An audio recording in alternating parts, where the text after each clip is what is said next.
Hello and welcome to Clearview Television. We are reaching you live from Nigeria's capital city, Abuja. The headlines.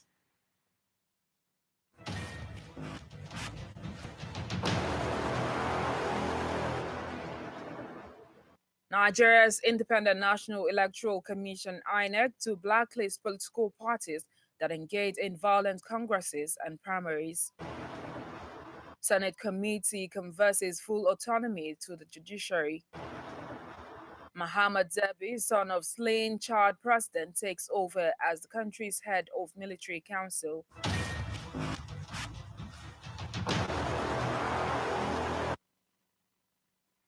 I am Nkiru Obuli. We'll start outside Nigeria. Chadian President Idris Deby Itno, who has been in power for 30 years, has died from injuries sustained while commanding his army in fighting against rebels in the north over the weekend. Deby, 68, died defending his sovereign.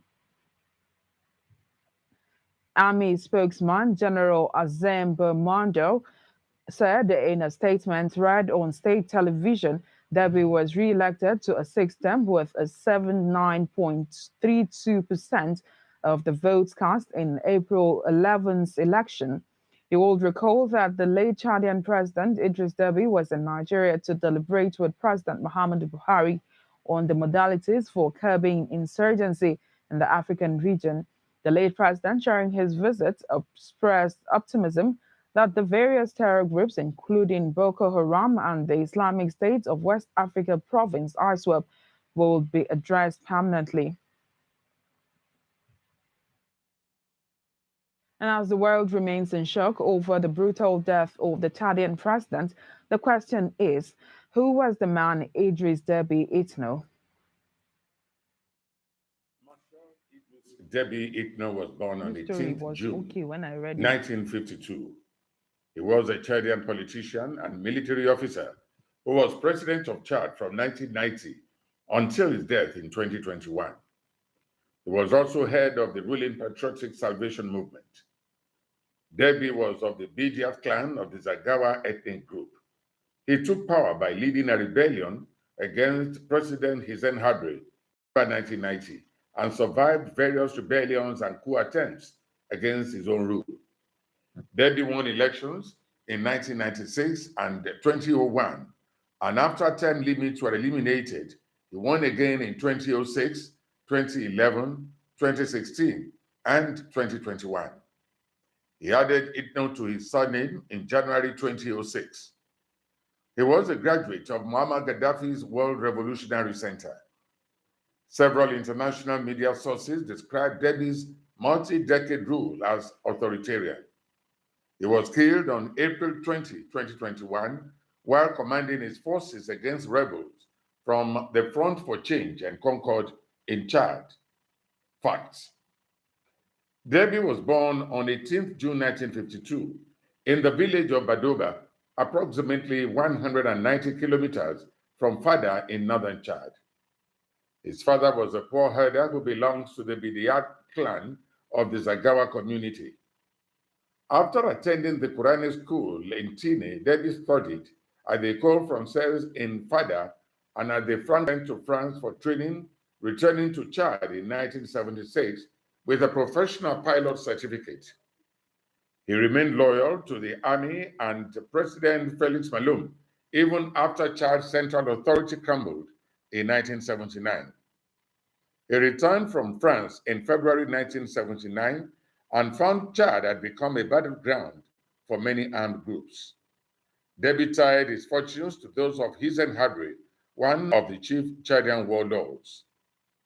A year after Habre became president in 1992, Deby was made commander-in-chief of the army. He distinguished himself in 1984 by destroying pro-Libyan forces in eastern Chad. In 1985, Habre sent him to Paris to follow a course at the École de Guerre. On his return in 1986, he was made chief military advisor to the presidency. In 1987, he confronted Libyan forces on the field with the help of France in the so-called Toyota War, adopting tactics that inflicted heavy losses on enemy forces. During the war, He also led a raid on Martin al-Sara Air Base in Kufra in Libyan territory. A rift emerged on 1st April 1989 between Hadri and Deby over the increasing power of the Presidential Guard. According to Human Rights Watch, Hadri was found responsible for widespread political killings, systematic torture, and thousands of arbitrary arrests, as well as ethnic purges, when it was perceived that group leaders could pose a threat to his rule, including many of Deby's Zagawa ethnic group who supported the government. Increasingly paranoid, Hadri accused Deby, Minister of the Interior Mohamed Itno, and Commander-in-Chief of the Chadian Army, Hassan Jamos, of preparing a coup d'etat. Deby fled first to Darfur, then to Libya, where he was welcomed by Gaddafi in Tripoli. Itno and Jamos were arrested and killed. Since all three were ethnic Zagawa, Hadri started a targeted campaign against the group, which saw hundreds seized, tortured, and imprisoned. Dozens died in detention or were summarily executed. In 2016, Hadri was convicted of war crimes by a specially created international tribunal in Senegal. Deby gave the Libyans detailed information about CIA operations in Chad. Gaddafi offered Deby military aid to seize power in Chad in exchange for Libyan prisoners of war. A transitional military council has been established in Chad, headed by Lieutenant General Mahatmat Idris Deby, the son of late President Idris Deby. Reports reaching our newsroom say the military plans to publish a transitional charter soon. Mahatmat previously served as the second in command of the armed forces for the Chadian intervention in northern Mali, Fatim. On February 22nd, he led his army against rebels in northern Mali. He eliminated a rebel base said to be of significant importance, inflicting heavy losses upon the rebels, but also losing 26 men in the process, including Abdelaziz Hassani Adam, a commander of special forces. Mohammed took full command of the Fatim and has since been leading operations against rebels in the north. Chad has imposed curfew and short borders after the death of President Deby. The announcement came a day after provincial election results projected late President Idris Deby would win a sixth term, and Deby was one of Africa's longest-serving leaders after becoming president of Chad through Charter 1991. Deby's son, Mohamed Idris Deby Itno, is to lead the council, but free and democratic elections will be held once the transition period is over.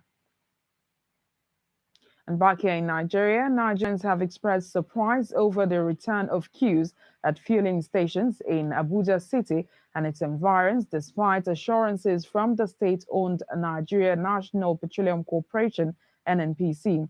Clearview TV's crew is at the city center to assess the situation.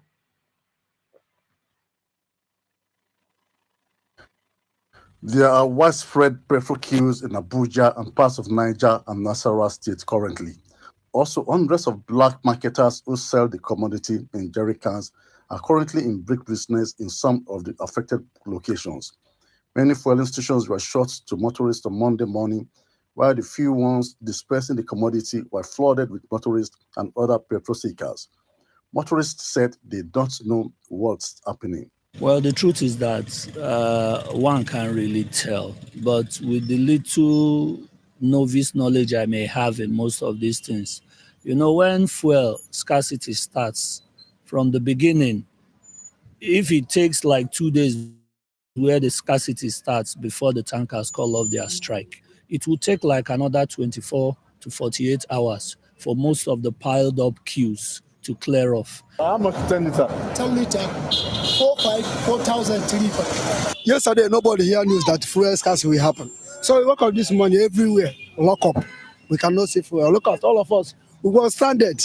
We don't know what is happening. Me, myself, I'm surprised. I just find out that today, throughout many filling stations, have been like this. Here now is almost like 4 or 5 filling stations now. I'm trying to struggle to get fuel for my bike, but I couldn't. And I don't have the idea what is happening. What I'm wondering is if they are not ready to sell, they can tell us to go. If they are ready to increase the fuel or they want to increase the price, they should also tell us. If they are not ready to sell, then the manager address us so that we can go. As Adetokunbo Ademola will say to Abuja, the manager of a fueling station said he has no product, but the motorist did not believe him. So you don't want product, that's why you don't want to sell to the people. Yes, even now, where they are dragging the fight with they were fighting each other to stop them. Well, that's why we stop selling. The petrol tanker drivers union suspends its proposed strike on Monday after the intervention of the group managing director of NNPC, Mele Kyari. The NNPC later tweeted that following GMD NNPC intervention in the National Association of Road Transport Owners, Petroleum Tanker Drivers UMPAS, has just announced the suspension of its planned strike until closure of discussion between both parties. The corporation's boss had also stated that there is enough product and urged motorists to refrain from panic buying. Niji Maraisa reports for Clearview Television. Meanwhile, the group managing director of the Nigeria National Petroleum Corporation, NNPC, Mele Kyari, has assured Nigerians that the queues building up in filling stations will be diminished. Kyari gave the assurance this Tuesday while briefing State House correspondents after a meeting with President Muhammadu Buhari.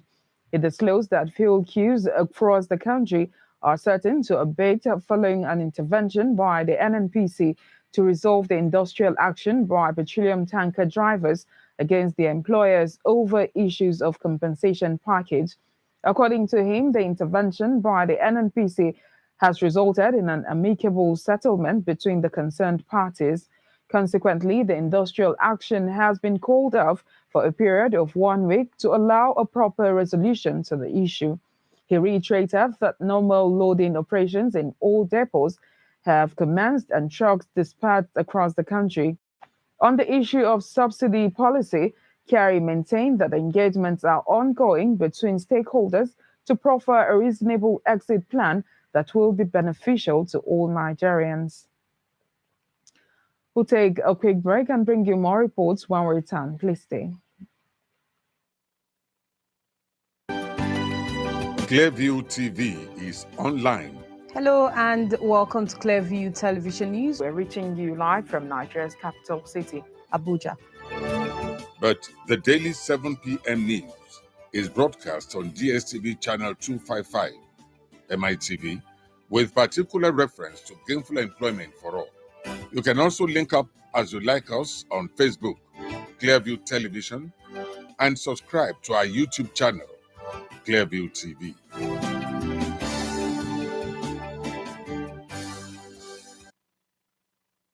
You're welcome back, and now to education.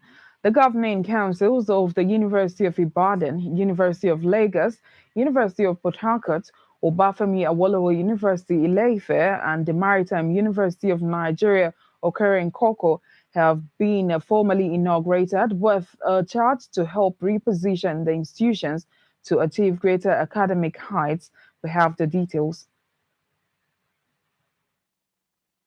President Muhammad Buhari has appointed the former national chairman of the All Progressive Congress APC, John Odege Oyegun, as the chairman governing council of University of Ibadan.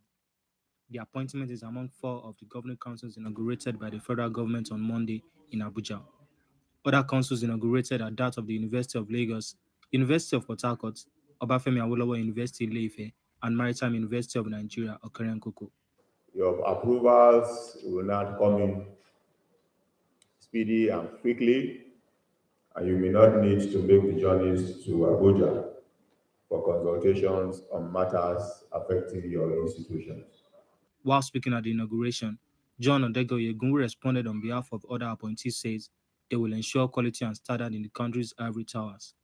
It is obvious that, well, nationally we are in a lot of turmoil, a lot of uncertainty.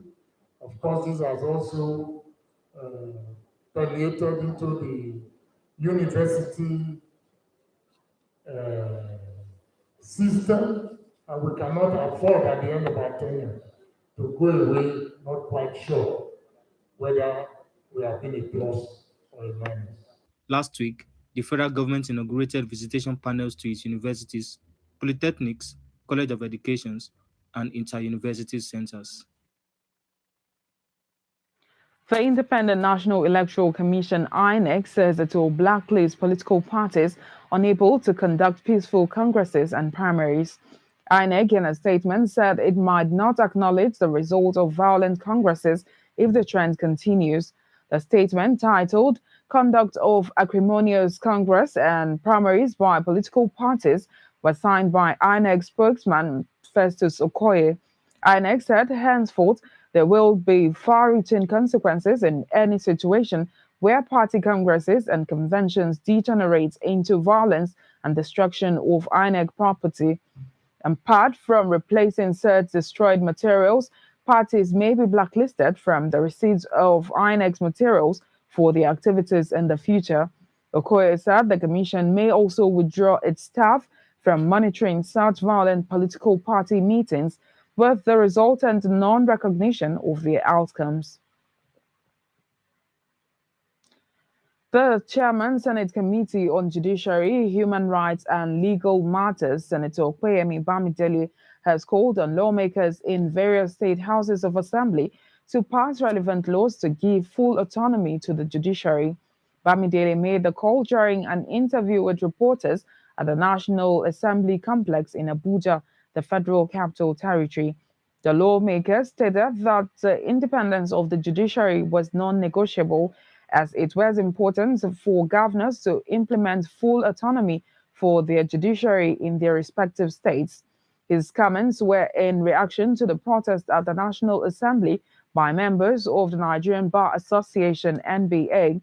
Although they were denied entry into the assembly premises, the lawyers held the protest in solidarity with judiciary workers demanding financial autonomy for the judiciary in various states.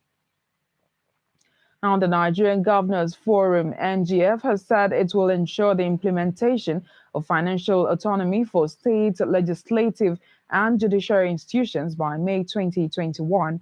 Chairman of the NGF, Dr. Kaide Fayemi, gave the assurance following a meeting with the Chief of Staff to the President, Professor Ibrahim Gambari, at the State House. He maintained that the Governors Forum has never been opposed to the issue of financial autonomy and that the governors, the speakers, and judges are on the same page. He further disclosed that upon emerging from a meeting with the Solicitor General of the Federation, the representatives of the judiciary, the representatives of the conference and speakers, and House of Representatives, an agreement has been reached, thus reiterating that Nigerians can expect implementation of the agreement no later than May.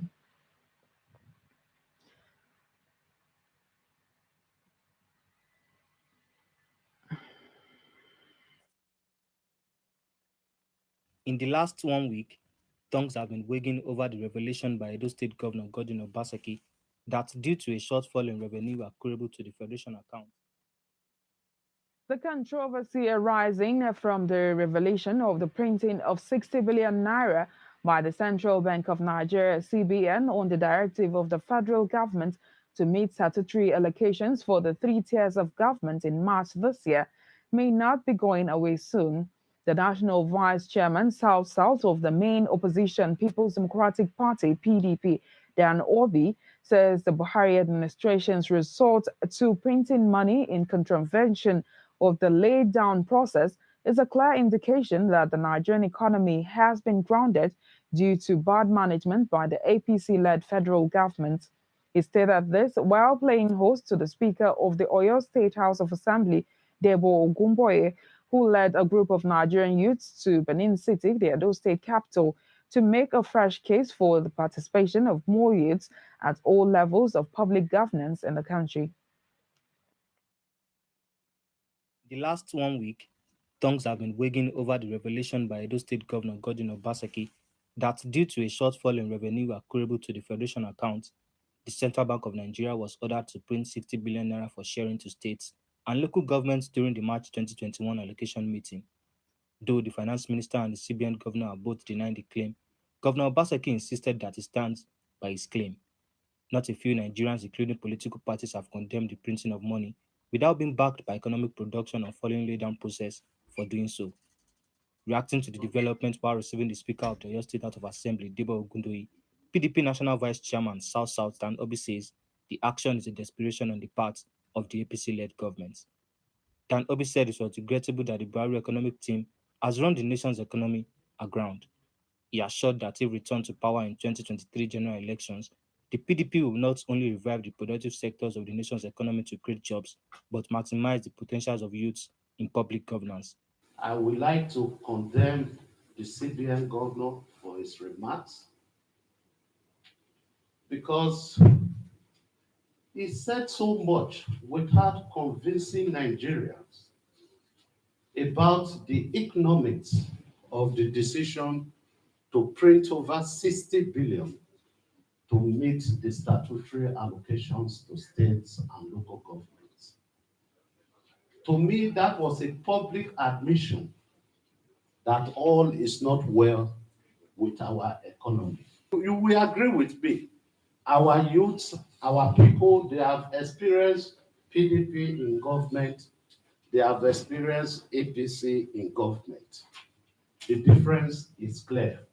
In his remarks, the Oyo State Assembly Speaker Debo Ogundoyi explained that the time has come for political parties to create opportunities for youth to take active part in public governance, given their creative ideas.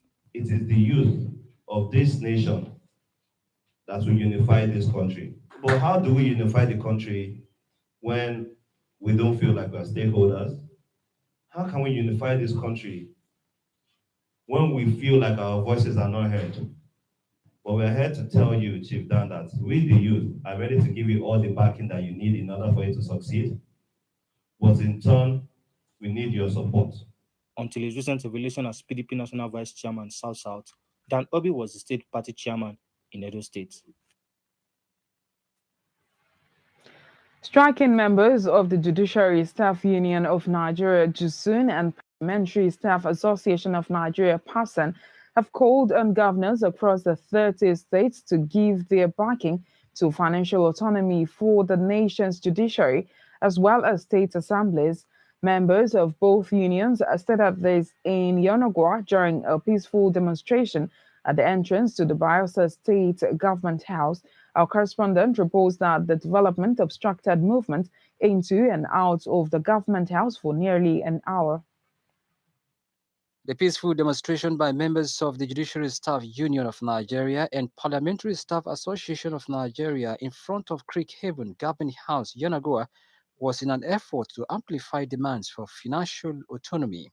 Members of the Yenagoa branch of the Nigerian Bar Association also demonstrated, chanting solidarity songs, and blocked the Government House gate until the governor of Bayelsa State, Senator Duye Diri, had to make an appearance to address them. I'm one person who believes in the independence of the judiciary and in the independence of the legislative arm of government. However, there is nowhere in the world where one organ is totally independent from the other. And that is where we have checks and balances, and that is where we have separation of powers that will make each and every organ again be responsible to each other.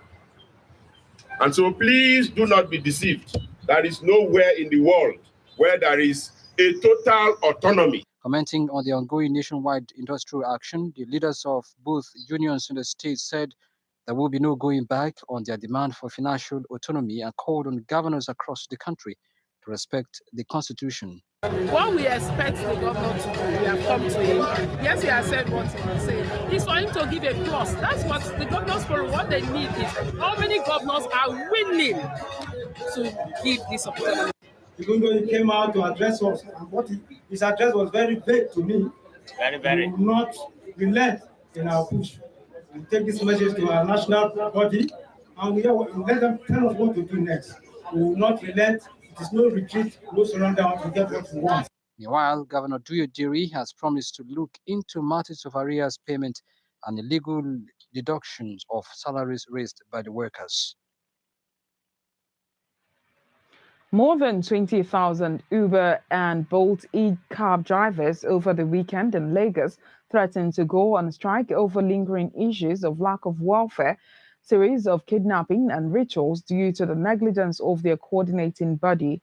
The same issue happened last year in the nation's capital, where thousands of e-cab drivers went on strike with an intention to protest against the unhealthy and inhumane treatment meted on them by Uber and Bolt Nigeria.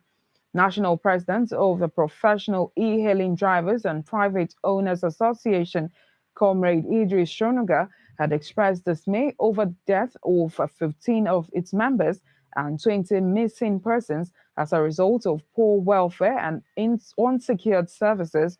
Shonuga said drivers cover a minimum of 150 kilometers in 15 hours daily service at 65 naira per kilometer and 10 naira per minute fixed by Uber and Bolt Nigeria, which amounts to a gross of 15,000 naira daily.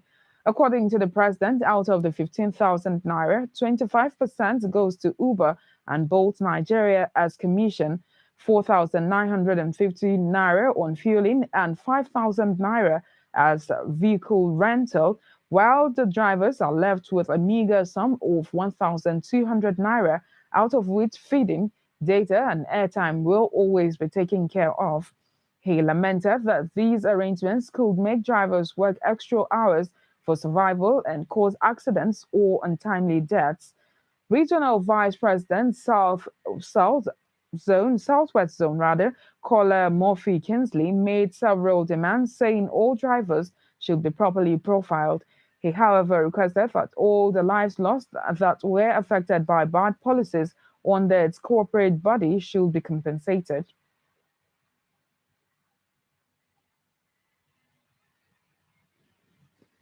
It was due to the non-employment that led them into driving job. We have taken it as our fate to earn a decent living. But let government profile this job so that over 50,000 drivers that subscribe to this business can earn responsibly. Who is behind Uber? We want to know who is behind Bolt that gave them the temerity to be exploiting innocent Nigerians who took initiative to earn decent living. This is quite appalling. It's Nigerians that are deploying cars. It is Nigerian youth that are deploying professional services. And we deserve a better working condition. We need all the riders patronizing our service from their platform to be properly profiled. When we got here, we go and look for an open space. We request them on board. Once we request them, we'll start sensitizing them, talking to them on the need for them to join the strike. Trust me, almost everybody, 99% are joining us. Because this thing is affecting all of us. How do I buy a car of 2 million naira and use it on your platform at the end of the 2 years? I can't see 1 million naira to even say I save 1 million for myself. Even to see the money where that you used to buy the car will be something else. So is that a business? There's no job security. Okay. Your account can be deactivated at any time. That is why we need a union representative at the helm of affairs of decision making of this application. First is the compensation of all that has lost their life. They should compensate their family. Those that are permanently disabled as a result of bad policy of this company, they should compensate them. And there should be adequate fare. For us, we don't want to die here before our company will be saying sorry.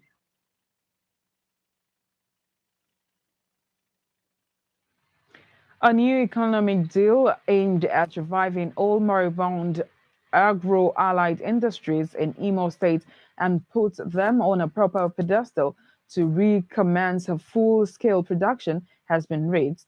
This follows the signing of a memorandum of understanding between the Imo State government and the National Agriculture Land Development Authorities, NALDA. The memorandum of understanding is particularly for the resuscitation of the Songhai and Achalugo farms in Imo State. At the agreement signing ceremony at the Government House, Owerri, the Executive Secretary of NALDA, Paul Ikonne, said the new partnership will create at least 4,000 jobs for youth in the state. So I commend you, the Governor of Imo, for taking Mr. President serious and for having the Imo light at heart. The era we are now is era of farming and farming. and NADA is providing the platform. So having signed this MOU today to reactivate what you inherited, the abandoned resources of Imo that you inherited, that can empower by direct employment over 4,000 Imolites, the Atarugo and the Songhai, and the project going on in Ngokwa. We have just given Imolite direction to make money. Commenting on the essence of the partnerships, the state and the people, Governor Hope Uzodinma commended President Buhari for selecting Imo as one of the states to benefit from the pilot programs of the federal government. Going forward, all the support that will be required to ensure the smooth completion of this project will be made available by the state government. President Mohamed Buhari, GCFR, through the Executive Secretary of NADA, for rolling out this wonderful program that is meant not only to provide food security, but also provide employment, gainful employment for our youth. With the signing of the MOU for the reactivation of the Songhai and Achalugo farms, Imo State will soon come into reckoning as one of the food baskets of the nation. We'll go on another short break and return with more news reports. Stay with us.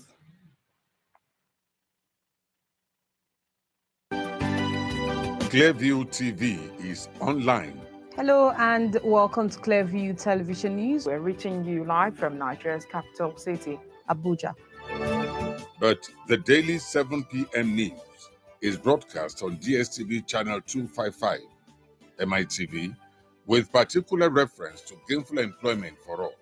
You can also link up as you like us on Facebook, Clearview Television, and subscribe to our YouTube channel, Clearview TV.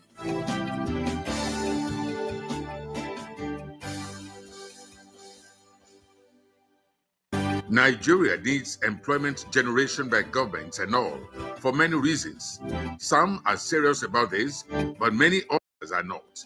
7 p.m. news on YouTube, Clearview TV every day says it all.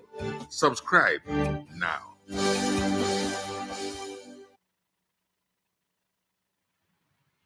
You're welcome back. And in Benue State, the Security Council says it has handed 4 persons over to the police to help in the investigation that could lead to the arrest of perpetrators behind the murder of 12 soldiers in Konshisha local government area of the state. After emerging from the expanded Security Council meeting with stakeholders from the affected area, Governor Samuel Otam said the 4 suspects include the local council deputy chairman, Samuel Cave, a councillor, 1 district head, and 1 kindred head.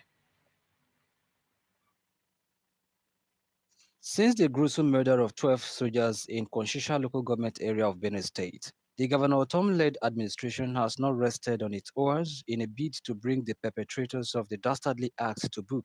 Efforts are also being intensified to recover arms of the ambushed soldiers. The state governor said 8 rifles have been recovered so far out of the 12 stolen by the killers, and thorough search is on to recover the rest. Out of the 12 AK-47 that were taken away by these criminals, we have recovered 8, plus the one that was recovered by the military, making 9. And the machine gun that was taken away from the vehicle that conveyed these military men, the machine gun too was also recovered. Atom disclosed that to fast-track investigation on the killing of the soldiers, the Benue Security Council handed over the deputy chairman of the local government, Sam Cave, and 3 others to the security operatives in the state. When the Minister of Defense came with the service chief, I did promise that, first of all, we want to recover those arms. And the second aspect is to apprehend those who perpetrated this evil act, ensure that they are brought to book. And that process, we're starting it today. And already we have handed over the constitutional deputy chairman, Sam Carvey, to the police for further investigation with the aim of ensuring that we apprehend those who were involved in this act. And also the councillor, Honorable Mela, who represent that community that these soldiers were attacked. He too, we have handed him over to the police. Chief Adegbenda. Recall that in the wake of the clash, the Defense Minister Bashir Magashi was in the state to register his dissatisfaction over the perpetual attacks on the Nigerian military personnel in the state and in some parts of the country. And the Senate is set to probe an alleged assault on a security guard by the chairman of the Code of Conduct Tribunal, Eladi Umar. During plenary this Tuesday, the upper chamber directed its Committee on Ethics, Privileges and Public Petitions to investigate the matter. The Senate is giving this directive after a federal lawmakers from Plateau State, Senator Estefanus Gian, submitted a petition to the upper chamber on behalf of the victim, Clement Sagwak. Sagwak had alleged that he was assaulted by the CCT chairman and a policeman attached to him in March at the popular Banex Plaza, Abuja, where he works as a security guard. He said the CCT boss assaulted him while undergoing his lawful activities after he informed him that his car was wrongfully parked. The victim therefore asked the Senate to ensure justice is done on his case.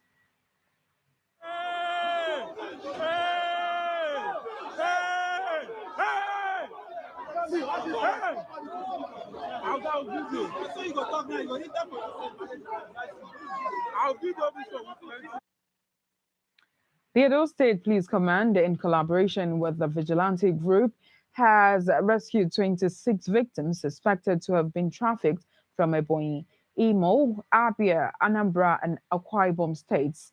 In a statement issued this Tuesday by the police public relations officer in the state, SP Kotongs Bello, the victims comprised 19 children, 1 teenager, and 6 women. He said those rescued were headed towards Evutubu in Ekenwan Road, axis of Benin City, before rescue came their way. According to the police spokesman, the women were lured from their various home states by a woman named Jennifer, also called Ezine, noting that the suspect is now on the run.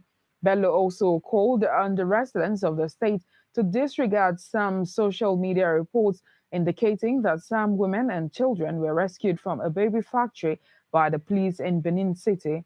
Meanwhile, the Commissioner of Police, Edo State, CP Philip Aliyu Ogbaju, has urged media practitioners and members of the public to always verify their source of information before publication so as not to mislead the general public. He warned criminal elements to eschew crime, relocate to other states, or face the full wrath of the law. To sports now, President of Nigerian Football Federation, NFF, Amadou Pinnick, has dismissed claims that there is an organized plot to aid a particular team to win the ongoing Nigeria Women Football League Super 6 competition. The NFF board stated this at Ijebu-Ode shortly after the end of the competition match day 1 fixtures decided at the Dikko Dina Stadium in Ijebu-Ode, Ogun State. President of the Nigeria Football Federation, Amadou Pinnick, Edo State Deputy Governor Fidu Shaibu, and other top sports stakeholders were guests at the opening match of the ongoing Nigeria Women Football League Super 6 competition between Delta Queens and Edo Queens. The newly elected FIFA Executive Council member, who was impressed with the level of officiating during the game, assured all participating teams of the level playing field. When suppose say we are preconceived, there's nothing. The NPF, the National Women's League, what they do is 100%. They don't believe in mediocrity. Delta Queens, Edo Queens, Robo Queens, they're all my queens. And I'm all excited about them. I picked some players that are going to the Super Falcons already. I was jokingly telling the Edo State Deputy Governor that we are going to come out with a tournament between this home base and the foreign base. And I'm going to put my money on the home base to beat the foreign base because we are very excited that the women's league, they are coming off. Edo State Deputy Governor Philip Shaibu encouraged his team, Edo Queens, after the loss 2-1 to Delta Queens. He also hailed the qualities displayed by the Women League players. A total of 7 goals were scored on the first day of the Super 6 competition. Still on sports, outside Nigeria, FIFA President Gianni Infantino says there is no doubt whatsoever that the football's world governing body disapproves of the proposed European Super League ESL and that clubs involved could face consequences. 12 major clubs launched plans Monday for a new breakaway league, which will drastically change the landscape of the world's most popular sport. Liverpool, Arsenal, Chelsea, Manchester City, Manchester United, and Tottenham Hotspur are the 6 English clubs involved, together with Barcelona, Atletico Madrid, and Real Madrid from Spain, and Italian trio Juventus, AC Milan, and Inter Milan. UEFA has said the teams will be banned from domestic and other European competitions, including the Champions League. Real Madrid president Florentino Perez, at the head of the new ESL, has insisted that it would be impossible, but Infantino threatened action as FIFA took a stronger stance than it did with its initial statement when the news first broke. And with that report, we've come to the end of the news, but before we go, a quick recap of our main stories.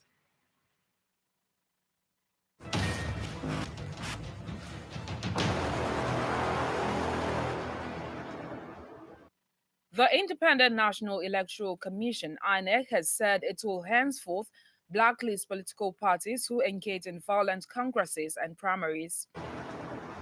INEC, in a statement, said it might not acknowledge results of such violent congresses if the trend continues. Chairman, Senate Committee on Judiciary, Human Rights and Legal Matters, Senator Okpeyemi Bamidele, has called on lawmakers in various state houses of assembly to emulate the National Assembly lawmakers and pass relevant laws to give full autonomy to the judiciary.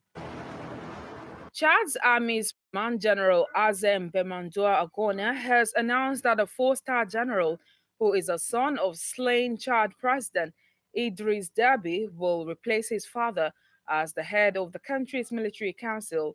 This was shortly after the announcement that the newly re-elected president had died of wounds while fighting rebels in the north of Chad.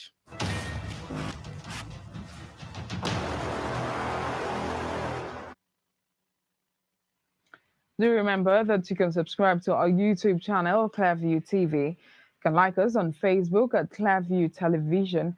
Follow us on Instagram at Clearview TV_NG, and finally on Twitter at Clearview Online. I am Nkiru Obuli. Thank you for watching.